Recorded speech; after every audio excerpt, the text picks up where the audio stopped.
Yo!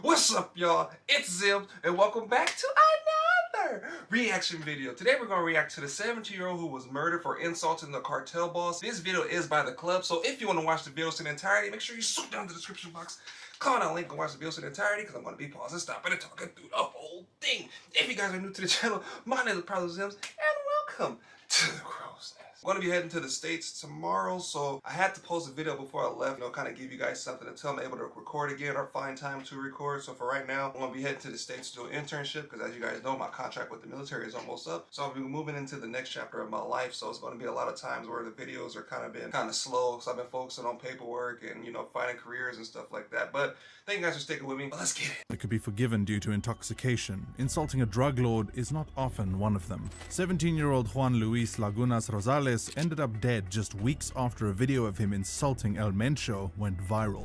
El Mencho, whose actual name is Ruben Oseguera Cervantes, is the owner of Mexico's fastest growing cartel, the Jalisco Nueva Generacion. Did El Mencho have hand in Rosales' death? And how exactly did it all go down? Keep watching, find out. Today, I will be uncovering the events surrounding the life of Rosales up until his death. The backstory. Rosales. So for those of you that don't know, we did a video of what happens when you betray El Mencho. So if you want a little small backstory of who El Mencho is, make sure you go stop by and go check out the video. It should be like 2 or 3 videos after this video or before this video. Make sure you go stop by and check it out because El Mencho is the last guy you should play with. He is not a toy. He's not a puppy.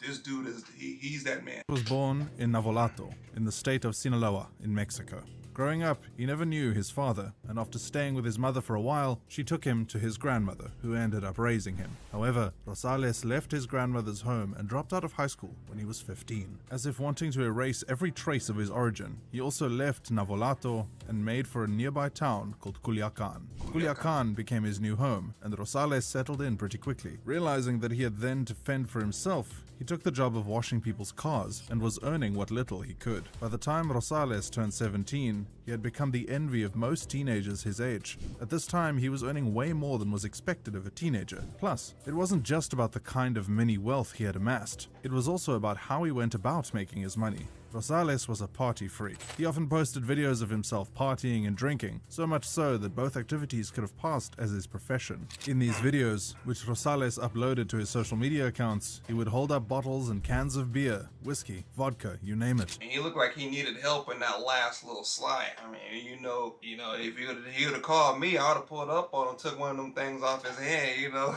what I'm saying? And pour them into his mouth. This habit of excessive drinking always led to a very intoxicated Rosales displaying his drunken antics for all to see. Strangely, Rosales began to grow famous by posting videos of his drinking adventures on social media. Several people across Mexico and even beyond enjoyed watching these videos. Sometimes he would also post videos of himself taking drugs, passing out from excessive drinking, and throwing money around. While Rosales did all of these, his fan base kept growing.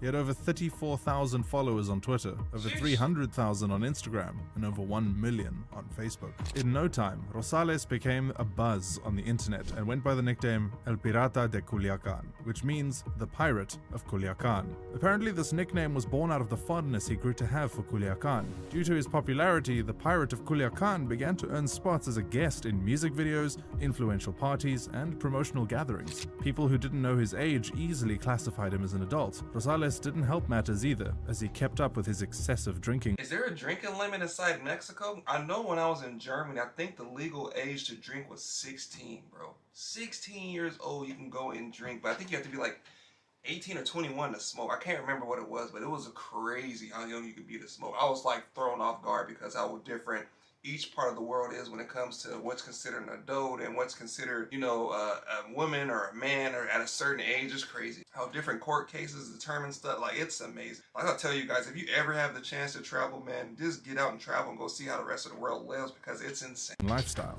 In Mexico, the legal age for drinking is 18, but Rosales could care less about that. Instead, he indulged himself even more. It almost seemed like he didn't want people to know how old he truly was, as he made it a habit to post pictures and videos of himself handling bundles of cash or posing in luxurious cars and motorcycles. In an attempt to keep up with his being an adult facade, Rosales sometimes painted a beard on his face. This often replaced his younger look with one a lot more mature. He also had tattoos on both of his arms, a tiger and a pirate, which alluded to him being the pirate of Culiacan. Like all of these weren't enough, the 17-year-old also took to social media posting pictures of himself with scantily clad ladies. Most of the time, these ladies were significantly older than he was. In addition to that, he would post pictures of himself carrying guns and other kinds of weapons. At this point, it is safe to say that anyone living this kind of life would feel invincible and develop the mindset that he could get away with anything. Slowly, Rosales was cultivating that mindset, and it did not help that he broke the law several times and got away with it. Legally, Rosales wasn't supposed to do drugs, flaunt weapons, and take alcohol since he was still a minor, but he continued to do just that. He boldly did all of these things, and even went as far as sharing the pictures and videos on his social media accounts. In August of 2017,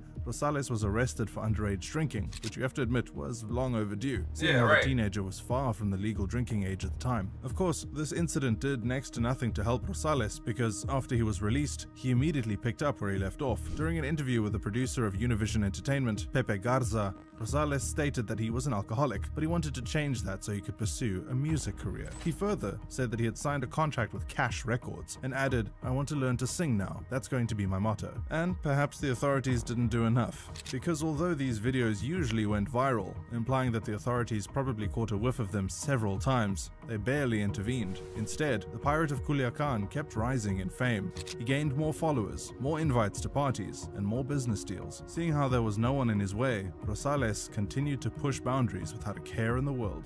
But you know the thing about boundaries is that you can only push so far. Yeah. Ruben Oseguera Cervantes. So as you noticed, like, right, when he first started, it was kind of like, okay, and then he started getting, like, the views started growing, so he's kind of like, okay, I'm doing views and stuff now, let me do some more drinking, that just started to work. He started to grow, and then he started doing drugs, and then more people started coming in. So as you can see, it started progressively getting worse over time because of the views, bro. Social media takes over people sometimes. A lot of people be like, well, I know what I'm doing is wrong and dangerous, but it's bringing me attention, it's bringing me spotlight, it's bringing me in money, and I don't care if I get hurt doing it. Because he's 16, 17 years old, and he's drinking, bro. He's destroying his body at a young age. His liver and all that kidney, bro, all that stuff is going to shut down after a while. But I mean, he was murdered. But you know what I mean. I feel like he got to the point to where, like they say, he was untouchable. The police arrested him, he got out of police, he's in music videos, and he's making more money than me, making more money than most people, and then he's decided, like, well, let me step it up a little further, let me take a bigger step, and he went after El Mencho, which was kind of like, okay, bro, like,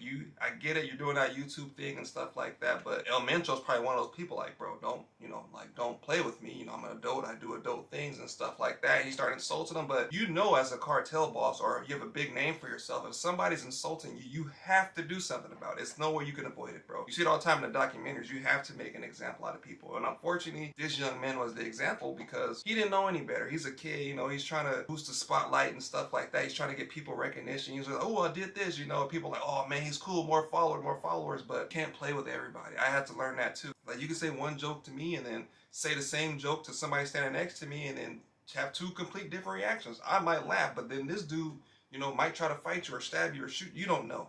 These days, your joke can be the last one you ever tell. So that's why I don't really play with people or, or really crack jokes unless I know that person or known them for like many, many years, or like I've known you for quite some time, or we share some kind of memory or bond. Other than that, I don't crack jokes. I don't call names. I don't talk about people's mamas. None of that, bro.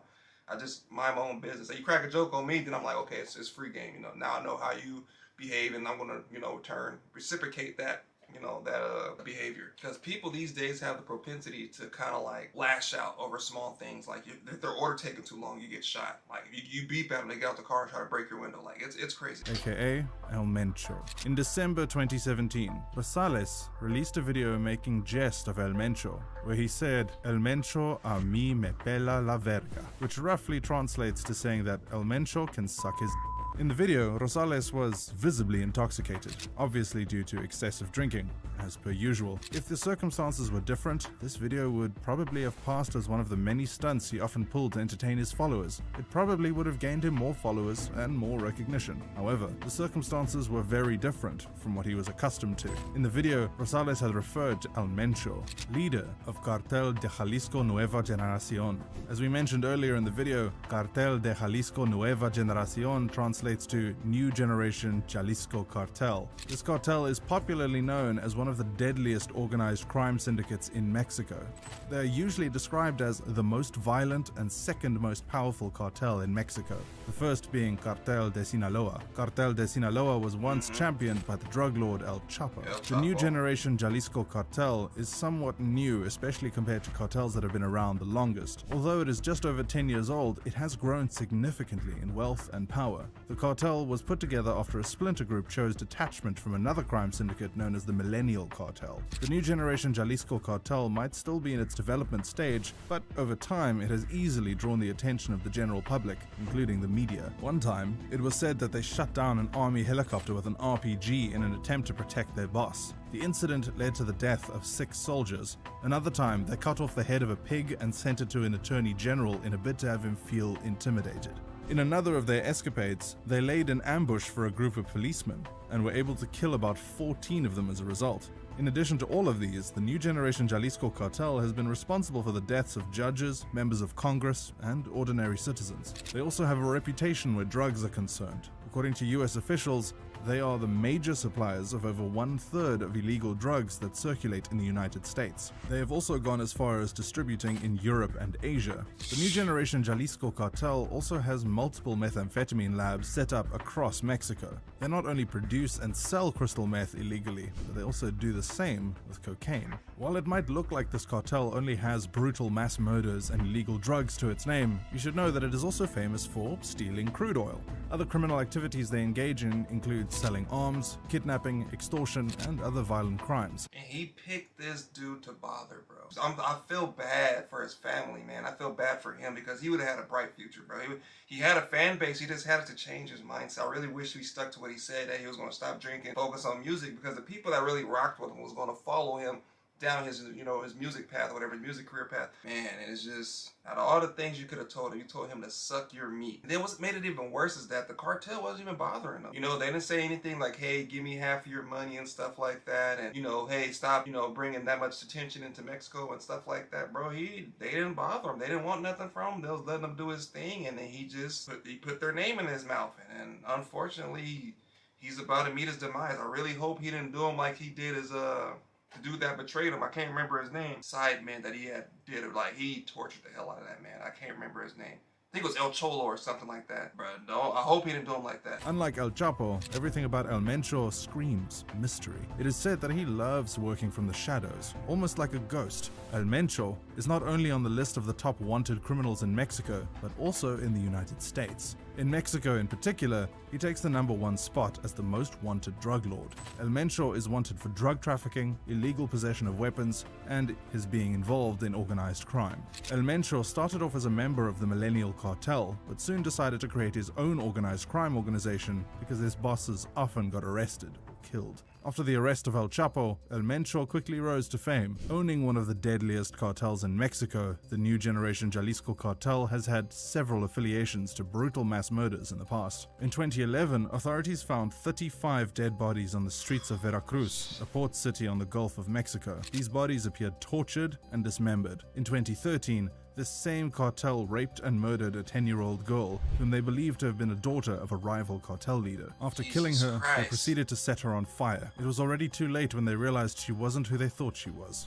Under his leadership, Mexico recorded a 20% rise in homicide rates, with a record of 20,000 deaths. This statistic equated to an average of about 69 deaths per day. There are alleged reports that El Mencho was once a member of the police force, but was sentenced to 3 years in prison for selling heroin. Whether or not that is true, it is pretty evident that the man is no longer on that side of the law. His infamous nature led the United States government to put a bounty offer on his head. It is said that whoever is able to provide information that is likely to lead to his arrest will be rewarded with a sum of $10 million. If you're alive to spend it. This has been recorded as the highest sum of money the US government is willing to pay as a bounty. As you might have expected as well, the drug lord also has a bounty offer on his head in his hometown. In Mexico, authorities are willing to pay the sum of 30 million pesos, which is equivalent to $1.5 million US. Knowing all of these, it shouldn't come as a surprise to anyone that El Mencho is not the kind of guy to play around with. However, Rosales chose to do precisely that. He not only cursed the infamous drug lord, but he also went ahead and released the video on the internet, a video which many Mexican press publications called, in effect, the initiator of a countdown for his time here on Earth, the murder. On December 18th, 2017, weeks after the video of Rosales calling out El Mencho went viral, he made the second biggest mistake that likely sped up that countdown. He had made a post telling his fans to meet him at a bar in the Guadalajara metropolitan area in Jalisco. Meanwhile, this area happened to be where many of the drug trades took place in Jalisco.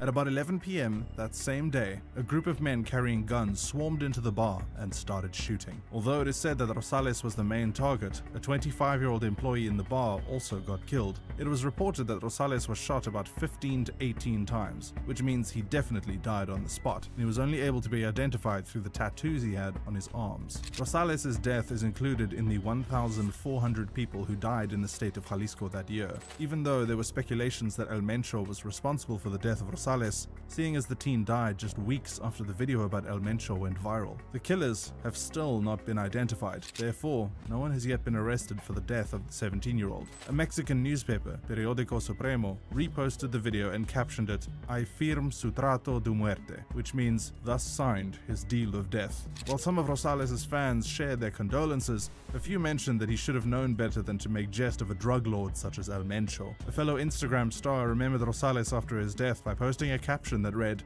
"He told me that he wanted to change, but on the weekend there was no lack of bad influences. You were living a fast life, you never listened, and I don't judge you. Those who knew you know you were a good person." Be that as it may, Juan Luis Lagunas Rosales could have lived a much longer life under normal circumstances. However, he chose to live a fast life, and then he took things way too far when he decided to play with fire. He got the fame he sought from pushing the boundaries, and it cost him his life. That's so sad, man. Even a 10-year-old girl, they got the wrong girl, bro. This just goes to show you that the cartel has no limits, bro. They don't care if you're 5, they don't care if you're 6, bro, 10, 87, bro. If you disrespect them, or if it's somebody that they're looking for and you're related to that person, bro, it's a wrap. Like, they're gonna find you. They're gonna find you, bro. They're gonna take you out. They're gonna do what they have to do to eliminate you, to hurt the other side, bro. They don't care. And I knew it when he said he told El Mencho to suck his meat. I was like, yeah. He can't, because like I said, he's too feared. He's too well known. Dude got a $10 million bounty on his head, bro. He's killed for nothing. And you pulled his name out like that. It sucks, man. It really sucks. The violence, though. Just the amount of violence that is just prevalent is just disturbing, man. Like, I really, rest in peace. Condolences to his families. But I really, really wish that he kept that dude's name out of his mouth. But at the end, I don't know. Let me know down in the comment section what you guys think. I feel like El Mencho probably didn't want to do it, but at the same time, his reputation was on the line. So people be like, well, he didn't do it, then other people are going to do it, and other people are going to fall in line and do the same thing. And he can't have that, because he's going to be shown as soft, and they're not going to want that. So, I don't know. But they shot him 15 to 18 times to make sure that he was, he didn't make it out of there. They made sure he was deceased, bro. I think what messed it up for him is, like they said, he dropped his location. You don't insult a cartel boss and then drop your location the next day. But again, he's a kid, man. I feel like the fame and the views and the attention kind of clouded his judgment. But, it sucks. But again, thank you guys for watching, and I'll see you guys next time. I'm going to try to post as soon as I can, whenever I get the chance. I'm going to be taking my headset and my laptop and my camera, but I'm not going to be taking that sign behind me, and I'm not going to be taking a light. So it's going to be a little bit different, hopefully, if I have my own room or whatnot. I'm not too sure if I will or not, but we'll see.